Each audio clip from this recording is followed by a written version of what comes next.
John Guzik of the Franklin Partnership. We're part of the NTMA-PMA team here in Washington, D.C.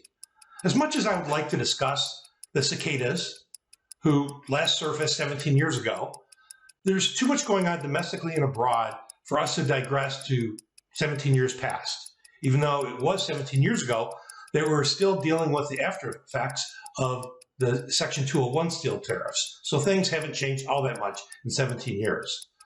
But we're all dealing with the skyrocketing prices of steel, aluminum, the red metals. We're seeing extremely long delivery delays, making it difficult to compete in a global marketplace.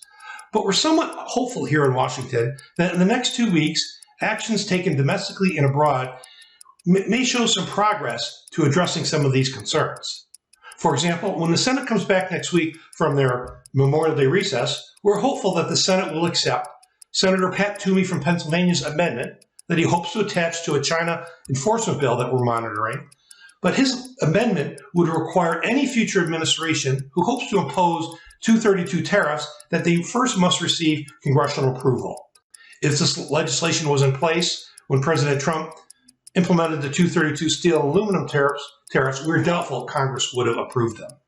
Secondly, President Biden is making his first overseas trip abroad. He's meeting with the G7, the largest economic powers of the world, the US, the UK, Germany, Japan, France, Italy, Canada.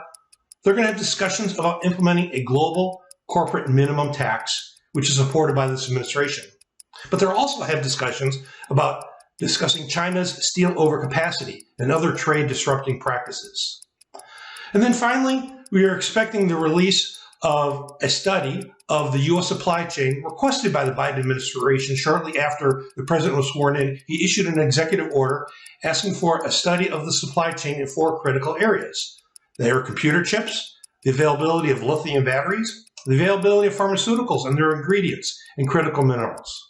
So you can see in the next 2 weeks, there's going to be many international discussions on trade in general and steel and aluminum tariffs specifically. So stay tuned. Thank you for supporting your NTMA and PMA.